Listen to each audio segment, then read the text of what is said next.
Hi there, this is Betty the Groomer Chick, and this video is going to be about facial trim. What to use, how to position it, how to keep the doggy still, and how to get that adorable doodle look, meanwhile keeping the doggy comfortable on the grooming table and afterwards so they're gonna be able to see.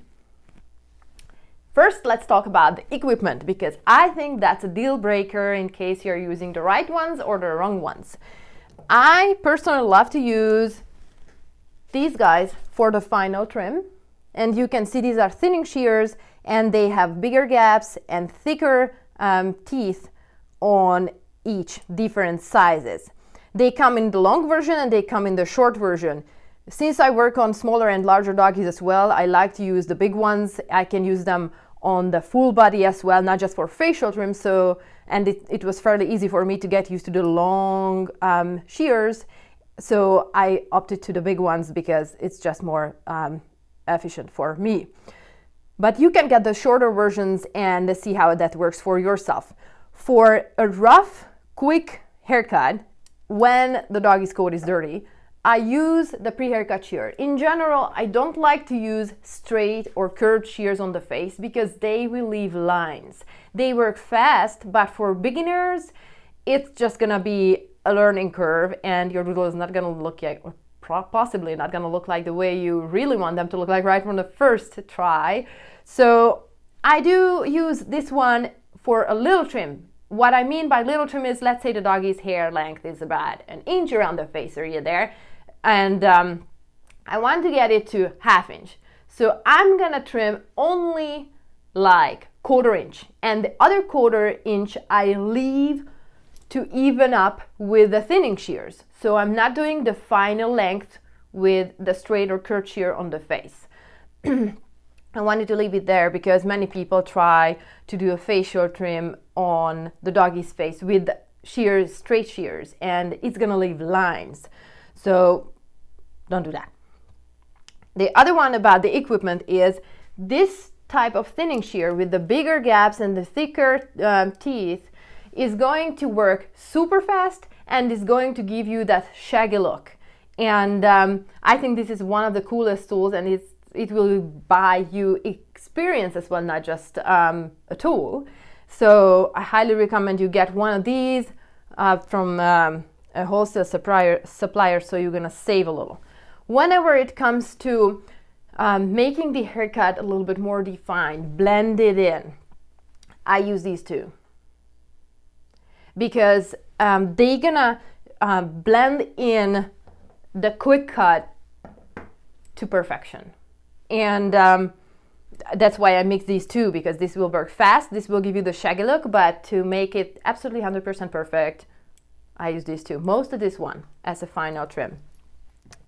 So the way I go about the face trim is, first thing, the doggy has to be comfortable with you around the face. So in case they are not comfy, you checking for eye boogers, then you need to practice that and forget about shears and facial trim, literally. Because in case your relationship is not there, that the doggy is comfy with that, then forcing a new tool on a very sensitive area, the most sensitive area on the body, they will not like that and they will move.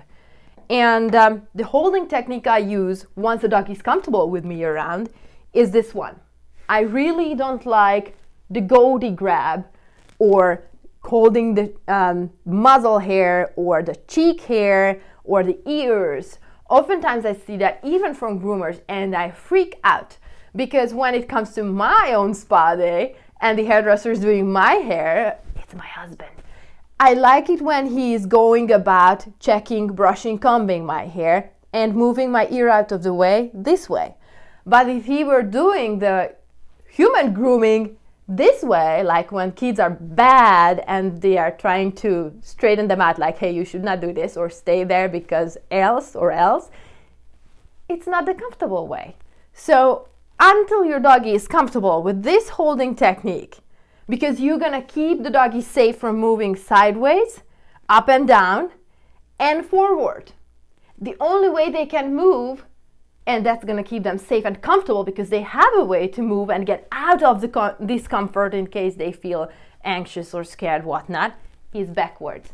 away from you and the equipment.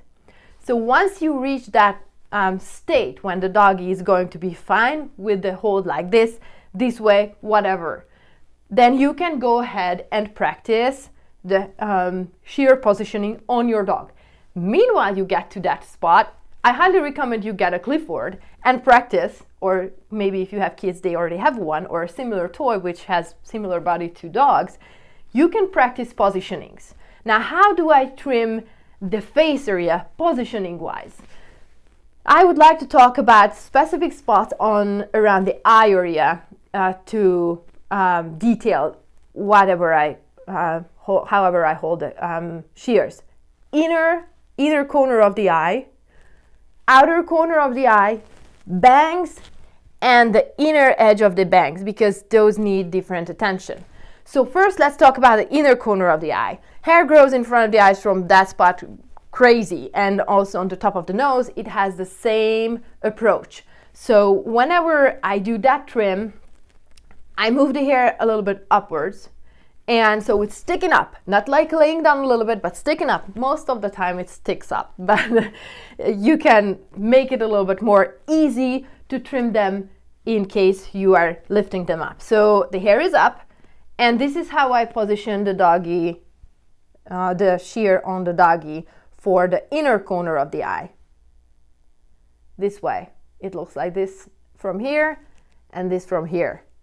That's the way I like to go about it. You can do it this way, you can do it this way, but the angle is the same. I prefer this way because it's just gonna be the most comfortable for me. You figure out what is best for you. But in this situation, I'm not gonna be too far, I'm not gonna be too close towards the end, and I can control the smaller length of the shear. I keep the tip of the shear close to the area I'm working on, and so I don't need to worry about the whole shear opening up, and I just want to trim in that spot. So the tip is closer there, and then I just trim out the hair there.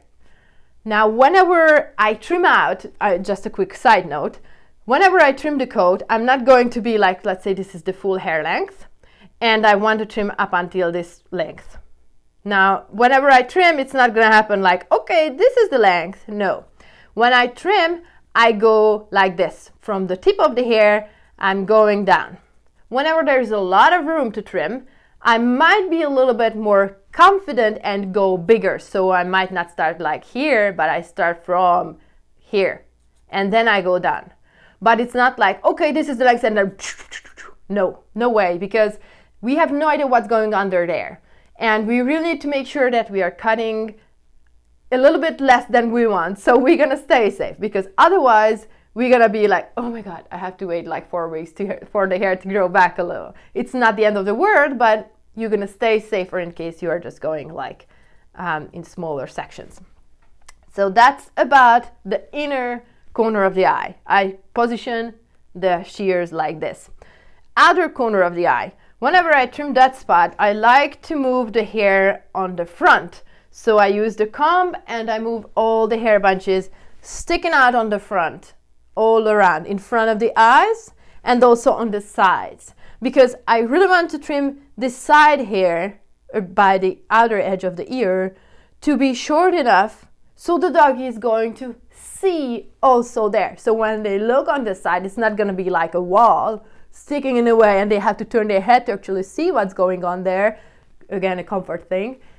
But they have the choice to like look around and then they're gonna see stuff. And the way I go about that is I move the hair on the front and I angle the shear this way. I hold the ear. We don't give a chance to the doggy to turn and we snip off a piece of the ear. I hold the ear, something like this, and then I trim the hair like that. This is the angle from the front. And I move the shear from the tip of the hair backwards. Now, keep in mind, whenever you trim this corner here, or this side, or the other side of the bangs, then it's gonna take a while. And you need to let the doggy go, shake, and see what's going on. Comb again, do a little trim where you think it needs to be done, and then let the doggy go and shake, and see what's going on. For beginners, I always like to suggest to have the desired image, and take an image about your doggy and compare. Like, oh, because that way you preserve the doggy's patience, because he doesn't have to stay there until you check the code for like 3 minutes, like, oh, that 2 little pieces there, not good. So you compare pictures, and that's going to give you a general idea where you have to work a little bit more, and still keeps your doggy comfortable. And when it's time to come back, you grab a piece of treat, the doggy hops up, and then you can continue with a fresh, energetic, calm, and focused dog. So that's the little trick for the side area. On the front, for the bangs, I hold the shear this way, and I cut vertically like that to play with the length, and to blend it in, I move the shear this way to make it even looking with the top of the head, like that. You can go about the blending in this way and move the shear with the hair. Hope you got the idea. I'm trying to move it from the other side. So you play with the length like this, and then move the shear this way around the head. And then whenever it comes to the inner 2 corners of the bangs, because they usually just so straight and stick out, I like to go this spot and this spot. I like to go about that and trim them this way. This is the angle. I hold the doggy's face like this or like this, and then just trim that little angle and trim the other one, and then it's gonna be more blended and not like 2 sticks in the front or horns. So those are the ways I go about trimming the head area. Whenever we are working on the side, always keep the ear out of the way. Hold it, pull it backwards a little, so it's gonna be out of the way, and always make sure that you know where this corner is, so you're not gonna accidentally snap in that or the edge of the ear. Super, super important. Under the ears, you can blend in the outer edge with, again, removing the ears from the way. Make sure that you know the corners where they are and cover everything up. And the way I like to go about it is, either you can move the 2 of that. I'm gonna use this way. Let's do this way. So something like this for the ear holding technique, to make sure that I'm covering up everything. And I'm blending the edge of the, the side of the head this way. This is the positioning. And in case you are following the directions and holding the shear this way, you're not going to end up with lines. It's very unlikely, even if you go this way with these types, especially in case you follow up with these. But for picky groomer eyes, if you follow the lines and the guidelines like this, then it's going to be much more even. Much more even. Top of the nose, same positioning as for the inner corner of the eyes, just go on the front.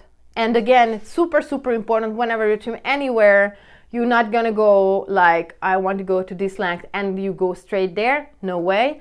You're gonna go ahead and do it partially, and you end up at the right length at some point. So I just wanted you to know that and keep that in mind. And thinning shears, you can't go wrong with thinning shears, really. It's gonna be amazing. With straight shears, it's not gonna be fun. If you want speed, then get thinning shears, which have the bigger gaps, and follow up with the smaller ones.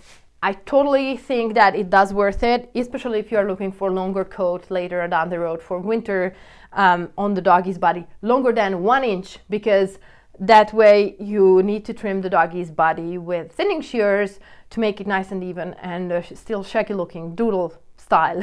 And with a thinning shear which has smaller gaps in between, it's not gonna be too much fun because it's gonna take forever and some more.